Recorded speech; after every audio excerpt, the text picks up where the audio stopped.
I was splitting kindling in the cold when I heard the knock. Not a timid one either. Firm. 2 beats.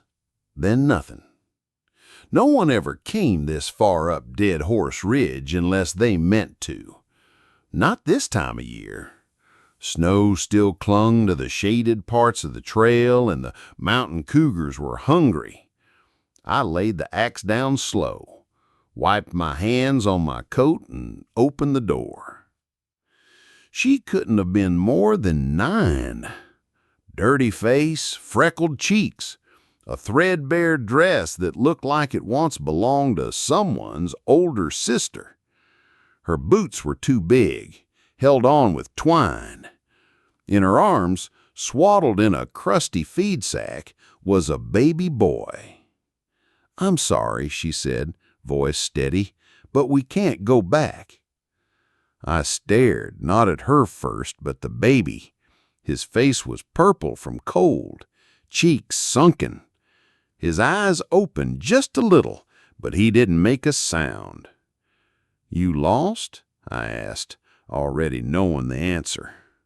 She shook her head. "No, sir. I followed the creek. You're the only house marked on the old ranger map." "How long have you been walking?" Her lips cracked when she spoke. "Since yesterday morning." I stepped aside. She didn't hesitate. Walked right in like she already decided if I was good or not. I shut the door behind her and bolted it. My stove was already warm from breakfast, so I poured her some broth and laid a towel down near the heat for the baby. She didn't touch her cup till he was wrapped up and settled on the rug. I sat across from her, not speaking, just listening to the wind batter the shutters. "What's your name?" I asked finally. "Macy," she said. "That's Jonah." "Where's your folks?" She blinked slow. "Dead." Then after a beat, "Or might as well be." I didn't press. I recognized the tone. I used to talk like that when Miriam passed. Same kind of flat, hollow sound that tells you you're speaking from inside a cave no one else can see. She held her cup with both hands and sipped without slurping, the kind of manners that weren't taught by choice but by consequence. I sat down hard in my chair and looked at the fire.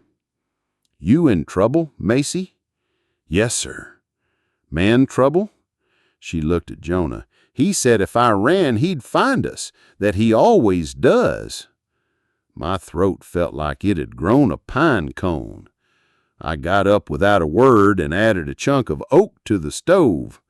The fire popped once, loud enough to make her flinch. "You ain't going back," I said. She didn't answer. She just started to cry. Silent, careful tears, like even that had been punished before. That night, I gave up my bed. I sat by the fire with my rifle across my lap. I didn't know then what I was getting into, didn't care. But I'll tell you this now. When that girl knocked on my door, it wasn't just her life that changed. It was mine. Macy didn't say much the first few days, but she watched everything. Where I kept the matches, how I chopped vegetables, how I tested the warmth of the bottle on my wrist before handing it to her for Jonah. She never left his side. Fed him with slow, careful hands. Changed him without complaint. Rocked him when he whimpered, humming some tune I didn't recognize. Soft and sorrowful like a hymn you make up just to survive. I set her up with chores. Nothing heavy. Just enough to make her feel like she wasn't freeloading. Cleaning out the ash pan, sweeping the porch, watering the 2 sorry herbs I kept alive in the window. She did 'em all without being asked twice. One morning, I found her kneeling by the fire, staring into it like she was waiting on a ghost. She didn't hear me come in. "What you thinking about?" I asked. She startled, then answered, "Nothing." But her eyes were swollen and red. Later that day, I was chopping kindling when she came out holding Jonah on her hip. She sat on the stump across from me and said, clear as a bell, I thought about drowning us. My axe stopped halfway down. In the river back before I came here, I got close. Jonah was crying. I was crying. I sat on the rocks and tried to picture heaven. I even prayed. But then Jonah smiled at me. First time he ever did. His gums all pink and toothless. She looked down at him. He gurgled in her arms. I couldn't do it. My throat was tight again. I don't cry, not since Miriam passed, but that came close. You don't ever gotta go back, I said. But he'll come, she replied, voice flat. He always does. He calls it collection, says we're his. I set down the axe and crouched beside her. What's his name? I asked. Otis Dillard. The name hit me like cold water. Otis had a reputation, lived down near Boone Creek, used to drink with some of the roughest men in the territory, got run out of 3 counties for beating his livestock and worse. No one could ever prove anything 'cause the sheriff back then was his cousin. You afraid he'll find you here? I asked. She didn't speak, just nodded. I don't run, and I don't turn folks away who come to me for help. She sniffled. You don't even know us. I know enough. That night, I cleaned my rifle slow and careful, set traps along the ridge, reinforced the shutters with barnwood I had stashed in the shed. I'd buried 1 wife on this mountain. I wasn't about to bury a child, too. When I tucked Macy in, she reached out and held my wrist. Not tight, just enough to stop me leaving. You really gonna protect us? She asked. I already am. She let go, turned over, and went to sleep. I stayed up again by the fire. This time, it wasn't just watching the door. It was watching over a promise I never thought I'd make again. By the end of that week, I stopped pretending this was just temporary. I'd rigged the door with a triple latch and cut shooting slits into the shutters. Every morning I scouted the tree line. Every night I checked the traps. Macy started waking up in the middle of the night. No screams, no noise, just sitting up in bed like someone had whispered in her ear. I'd find her on the floor next to Jonah's crib, staring at the window. She didn't ask if Otis was coming. She already knew. First sign came 3 nights after a storm. A half-burned cigarette by the fence post, still warm. I don't smoke, never have. Neither did Miriam. That fence post faced the ridge trail. The second sign was worse. A whistle, faint, long, and familiar enough that Macy froze up with the cup halfway to her lips. That's his song, she said. I grabbed the rifle, stepped outside, and stood there for 10 minutes, heart pounding like a war drum. Nothing moved except the wind through the pines, but I knew what I'd heard. I didn't sleep that night. A day later, I found boot prints in the frost. Fresh. Too fresh. They circled the outhouse, then led back into the woods. I followed them halfway to the ridge until I spotted a red scrap of flannel caught on a thorn bush. Otis. He was watching us. I made a trip into town, brought back ammunition and a message for Sheriff Darrell. Told him what was happening. He nodded like he'd heard this kind of thing before. Said he'd send a deputy to check the trail once a week, but it was a long ride up to my place. It'd be quicker if you'd just shot the bastard, Darrell said, half joking. I'll keep that in mind, I said. That night, the attack came. Macy had just gone to sleep, Jonah curled next to her on the mattress. I was cleaning my rifle when I heard the back window creak. Then crash. I turned and fired without thinking. One shot into the dark. Heard a yelp and the sound of something heavy hitting the snow. Macy screamed. I ran to the window and saw a shape dragging itself back into the trees. I aimed again, but he was gone. Blood on the sill. He'd been close enough to touch her. I checked every window, every door. Nothing else breached. We were safe, for now. I didn't sleep. Neither did Macy. She sat with me by the fire, blanket wrapped tight, her eyes wide and glassy. "Did you kill him?" she asked. "No," I said, but I slowed him down. Her lip trembled. "He ain't gonna stop." I looked at her then, not as a child, but as a soldier, a survivor. "Then neither will we." The next morning, I boarded up the windows entirely, cut holes in the floor to stash food, set bells on every door frame. Macy didn't ask questions. She just helped. There was no going back to normal, not after a man like Otis Dillard had touched your life. But we weren't running anymore. We were bracing for war. Macy started asking questions I wasn't ready for. How do you load a rifle? What's the safety look like? What happens if he brings more men next time? She asked them with Joni in one arm, as steady as any frontier mother. There was no panic in her voice, just curiosity sharpened by survival. I didn't argue. I showed her. Out back, I set up 3 empty jars on a log, gave her the smallest rifle I had, a .22 I used for varmints. It looked near comical in her hands, but her grip was solid. I knelt beside her, guided her fingers. She missed every shot that first day, but she never cried, never threw it down. "You got the right heart," I said. "The skill'll come." That night, she sat by the fire and asked, "Did you ever hurt anyone like he hurt us?" It hit me harder than any bullet could have. "No," I said softly, "but I've seen men who did, and I've killed a few of them." She nodded like she understood more than a child should.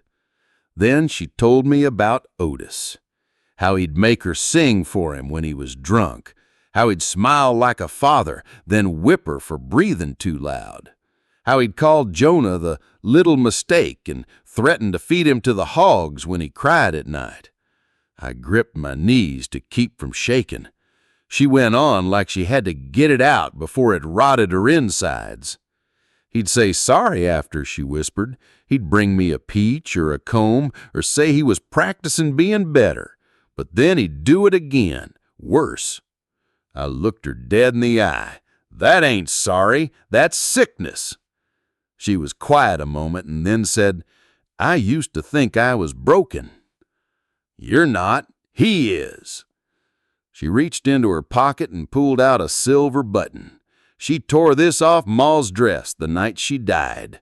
I kept it to remember what hate looked like. I reached over and took her hand, gently closing her fingers around the button. "Don't let it grow inside you," I said. "Remember what love looked like too." The next morning, I found her outside feeding Jonah while balancing a rifle across her knees. "Morning, Pa," she said. I froze, not because of the word, but because of how natural it sounded. She blushed. "Sorry, I didn't mean—" "No," I said, swallowing hard. "You say it all you want." The wind picked up, cold, bitter. But inside that cabin, something had warmed that hadn't stirred in years. We were no longer a man and 2 strays. We were a family, and we were learning not just how to survive, but how to fight back. The air changed before the next strike came. It wasn't just colder, it was stiller. The woods too quiet, like the trees themselves were holding their breath. Even the birds stopped calling. I'd known ambush before, seen it during the mine wars in Colorado, felt it in the stillness before gunfire at Blacktail Creek. This felt the same. Otis was close, but he wasn't alone anymore. The traps I'd laid began springing with no game inside, just pressure, just enough to make me doubt. The bells on the porch would ring, then stop. No one there, but always a sign, a bit of boot mud, a hair caught on a nail. He was probing, testing our resolve. Then it happened. Late one night, Macy was settling Jonah down in the corner crib when the trap door to the root cellar creaked. A sound I knew too well. I kept the rifle by the bed, slid it up as I stepped toward the kitchen, quiet, careful. But Macy, Lord, she was faster than me. She didn't scream.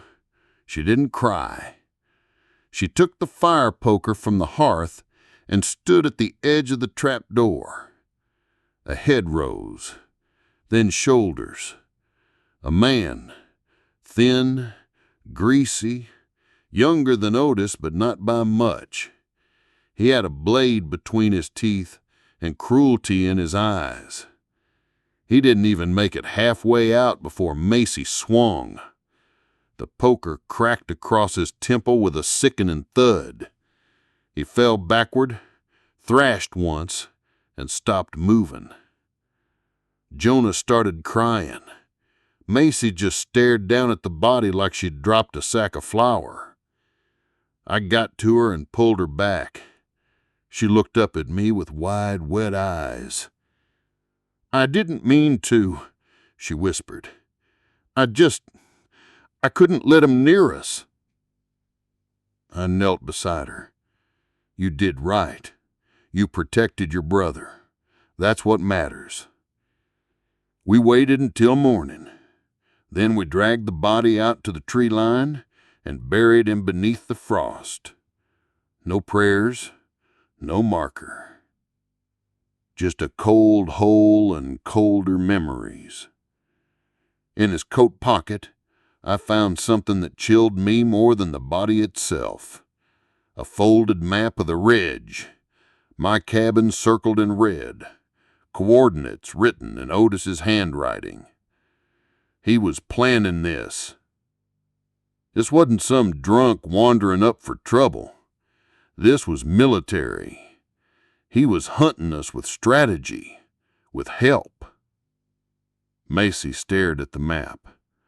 "He's not gonna stop," she said. "No," I agreed. "But we're not gonna break." She didn't cry. She didn't flinch. "Let's not," she said. That night, we didn't sleep. We wired up empty cans across the fence posts, dug a second cellar and stocked it with dry goods, blankets, and ammo. Macy sharpened the knives while humming the lullabies she used to calm Jonah. The girl who once walked barefoot through snow just to escape a monster was becoming something else. She wasn't prey anymore. She was ready for war. We didn't wait for the next attack. We laid a trap. Sheriff Darrell rode up 2 days after the cellar killing, bandana over his mouth from the cold, his rifle slung but ready. I met him at the edge of the clearing, told him everything. He listened without interrupting, then spit in the snow. "Otis ain't stupid," he said, "but he's proud. You wound a man like that, he don't stop coming. He just comes meaner." I nodded. "We need him alive. I want her to face him without fear." Darrell glanced toward the cabin window where Macy sat bouncing Joan on her lap. A loaded pistol rested nearby like it belonged on a tea table. "She's got iron in her," he muttered. We spent the day preparing. I left the front door unlatched, just barely. the kind of mistake a man might make if he thought the danger had passed. Inside, we cleared the middle of the room, pushed the table to the wall, and left a single chair facing the door. Macy insisted on being bait. She said, "I want him to see I ain't scared no more." "No," I said, "you don't have to prove anything." "I do," she whispered, "to myself." So I let her. That night, wind howled like a beast through the trees, the kind of wind that makes fire feel sacred. We put Jonah in the storm cellar with Darrell guarding the hatch. Macy sat alone in the chair by the hearth. I crouched behind the woodpile, shotgun ready. We waited and waited. Then the door creaked. Otis stepped in like he'd just come home from work, calm, confident, clean-shaven, wearing a fresh coat. He had a revolver on his hip and the dead man's map tucked into his vest. He said, "Macy," almost tender, "you've grown." She didn't flinch. "So have you." He smiled. "I missed you, sweetheart. You ran off before I could say sorry." "You were never sorry." He stepped closer. "Now that ain't true. I brought Jonah a gift." He pulled a wooden rattle from his coat pocket and set it on the table. "Ain't that nice?" Macy looked down at it, then back up.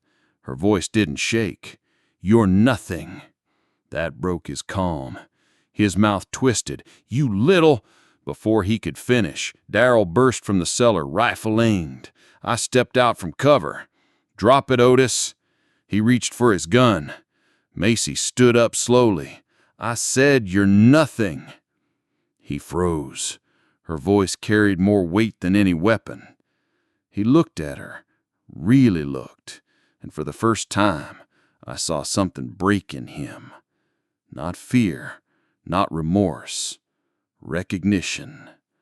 That the girl who once cowered under his roof was gone. He let his gun fall. Darrell cuffed him without a word. I took the rattle and threw it in the fire. As the flames cracked and roared, Macy exhaled like she'd been holding her breath for years. It was over. Not with a shot, not with blood, but with her voice. The cabin was quieter after Otis was taken away, but not peaceful. Macy still woke in the middle of the night sometimes, listening. I'd find her sitting by Jonah's crib, one hand resting on his back like she was making sure he was real. Sheriff Darrell rode up a week later to say Otis was being held for trial in Carson. Said the judge there had a spine, unlike the ones back east. "Should stick this time," he said.